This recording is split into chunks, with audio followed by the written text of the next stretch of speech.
everyone. Today we will discuss the topic vapor pressure of liquid solution. अब pressure हमें पता है force per unit area जिसे कि हम प्रेशर कहते हैं, बट आज का जो हमारा टॉपिक है कि vapour pressure of liquid solution. तो वेपर प्रेशर क्या है ये आज हम डिटेल में देखेंगे। अब देखो वेपर प्रेशर अगर हमें मेजर करना है तो ऑब्जर्व करना है तो उसके लिए हम लेते हैं बाइनरी सॉल्यूशन।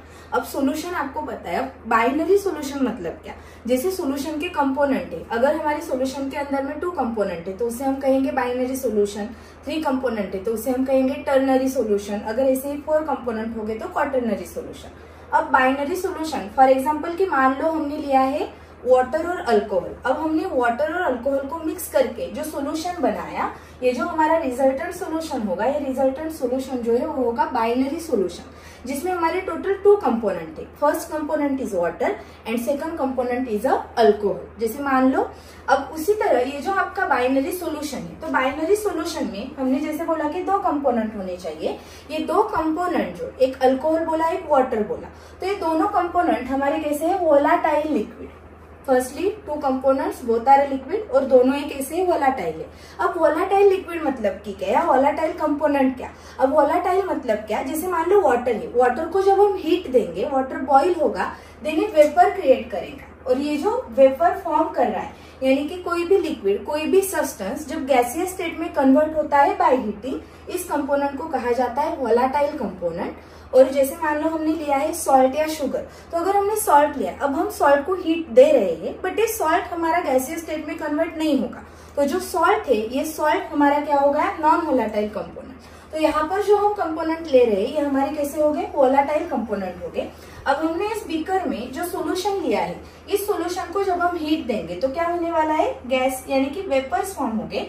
अब ये वेपर डायरेक्टली इस्केप हो रहे हैं, लेकिन अगर मैं इस सिस्टम को क्लोज करती हूँ, अब क्लोज करेंगे मतलब क्या कि इसके ऊपर में एक लीड लगा दी। अब लीड लगाने के बाद क्या होगा, ये जो वेपर फॉर्म हो रहे हैं, ये वेपर तो फॉर्म हो रहे हैं, लेकिन पहले ये वेपर एस्केप हो रहे थे, निकल के जा रहे थे। अब इस वेपर को बाहर जाने के लिए जगह नहीं है, तो फर्दर मोर ये वेपर क्या हो गए, बाहर जाने के लिए जगह नहीं है। तो ये जो आपके वेपर है ये क्या करने वाले हैं, इस लिक्विड सरफेस के ऊपर में प्रेशर क्रिएट करेंगे।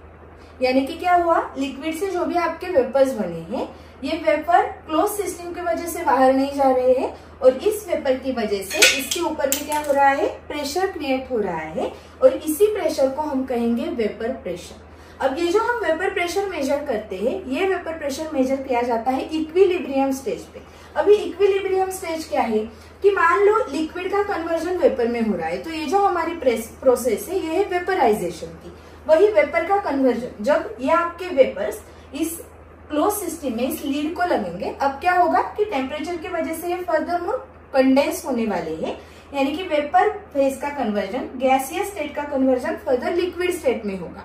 अब यहाँ 2 प्रोसेस हो रही है, एक हो रही है वेपराइजेशन, दूसरी हो रही है कंडेंसेशन। अब जब ये दोनों भी प्रोसेसेस आपकी साइमल्टेनियसली होती है, या फिर रेट ऑफ वेपराइजेशन जो है वही रेट ऑफ कंडेंसेशन है, यानी कि इस स्टेज पर ये जो स्टेज है ये हमारी कैसी होगी, इक्विलिब्रियम की होगी। यहाँ पर क्या है अपना वेपराइजेशन का rate as well as is equal to the rate of condensation, यानी कि कोई भी जो अपोजिट प्रोसेस है वो सेम रेट में हो रही। इसका मतलब क्या, सिंपली अगर समझना चाहें तो ऐसा मान लो कि मेरे क्या हो रहे हैं, 10 मॉलिक्यूल जो है वो वेपराइज हो रहे हैं। तो जब मेरे 10 मॉलिक्यूल वेपराइज हो गए, उसी सेम स्टेज में 10 मॉलिक्यूल कंडेंस भी हो गए। अब इसमें क्या होता है, जितने वेपराइज हो रहे हैं उतने कंडेंस हो रहे हैं, तो आपका रिजल्टेंट सॉल्यूशन जो है उसका कॉन्सेंट्रेशन या फिर वो जो आपके फेज का कंपोनेंट है वो यहाँ पर कैसा रहेगा, कांस्टेंट रहेगा। तो यहाँ हमने क्या देखा है कि ये जो प्रेशर क्रिएट हो रहा है वेपर्स की वजह से, जिसे हम वेपर प्रेशर कहेंगे, यहाँ जो हमारी स्टेज है वो स्टेज कैसी है, इक्विलिब्रियम। अब पहले ही हमने देखा कि अगर हमारी सिस्टम क्लोज नहीं है, सिस्टम के ऊपर लीड नहीं है, तो वेपर्स डायरेक्टली एस्केप होकर के जा रहे हैं।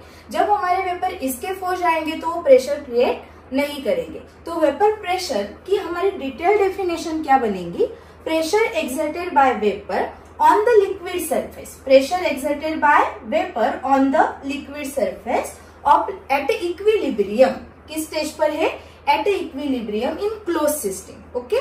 तो इसी को हम क्या कहने वाले, वेपर प्रेशर। तो हमारा जो आज का टॉपिक है वेपर प्रेशर, उसमें क्या देखा हमने कि प्रेशर एक्सर्टेड बाय वेपर, किसकी वजह से प्रेशर एक्सर्ट हो रहा है, वेपर की वजह से, किसके ऊपर हो रहा है, ऑन अ लिक्विड सरफेस, हमारी स्टेज क्या है, at a equilibrium in a close system. Pressure exerted by vapour on a surface of liquid at equilibrium in close system is called as a vapour pressure of liquid solution. अभी हमने देखा vapour pressure. अब vapour pressure मतलब क्या है, pressure exerted on a liquid surface. लेकिन जैसे कि हमने देखा हमारा जो सोल्यूशन है, a solution having a to component, मतलब सोल्यूशन है बाइनरी सोल्यूशन। तो जो भी प्रेशर क्रिएट हो रहा है वो सिर्फ कंपोनेंट 1 से नहीं हो रहा है या सिर्फ कंपोनेंट 2 से नहीं हो रहा है। यहाँ पर हमारा कंपोनेंट 1 और 2 दोनों से प्रेशर क्रिएट हो रहा है। जैसे कि इसे ही हम क्या कहेंगे, पार्शियल प्रेशर P1।